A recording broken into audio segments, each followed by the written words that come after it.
In a hypothesis test, the level of significance is your maximum allowable probability of making type 1 error.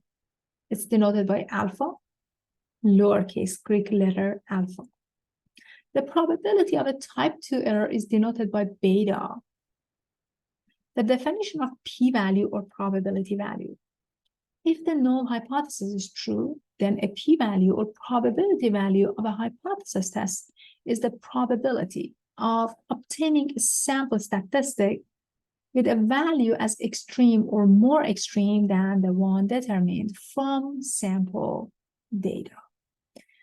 These two definitions are important for us because eventually we're going to test the null and alternative hypothesis and make decision about them.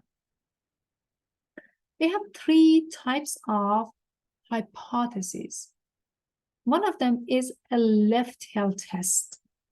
If the alternative hypothesis H sub A contains the less than inequality symbol, less than, fewer than, then the hypothesis test is called a left-tail test. So remember, in this case, mu or p are more than or equals to k, which is null hypothesis. Alternative hypothesis, mu is less than k. In this case, p or probability value or p-value is the area to the left of the standardized test statistic. The rejection region is on the left-hand side. We also have right-tail test. If your alternative hypothesis, it's all about alternative hypothesis, has symbol more than, then you're dealing with the right-tail test.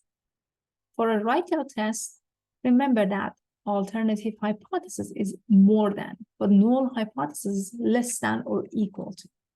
The probability or p-value is the area to the right side of standardized test statistic.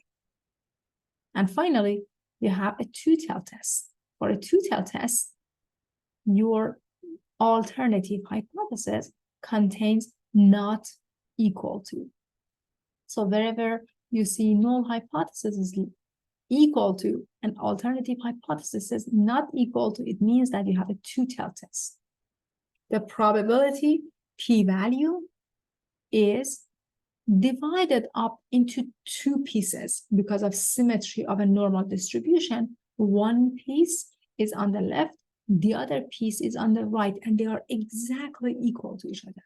So a half of probability value is on the left, the other half is on the right-hand side. Later on, we're going to learn how to calculate these probability values and make decision about null and alternative hypotheses.